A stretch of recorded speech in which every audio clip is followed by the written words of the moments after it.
Hey guys, welcome to Common Fixes. This Volkswagen Jetta came in with a misfire. The engine light is flashing, and we have checked it out. Spark plugs are okay, ignition injectors are okay, and then we went and put a scanner on it, and the scanner is showing a misfire. So you have number 1 cylinder misfiring. This is the count for it, and then also number 4 cylinder is misfiring. This is the count for it. Number 2 and number 3 cylinders are at 0, so they're good.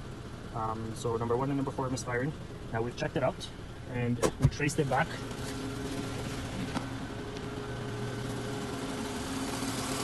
you can see, engine is shaking a lot. So we've done all our diagnostics. Now the main issue that we found is this ignition coil internally damaged, so it's not allowing the sparks to go and fire up that number 1 and number 4 cylinder.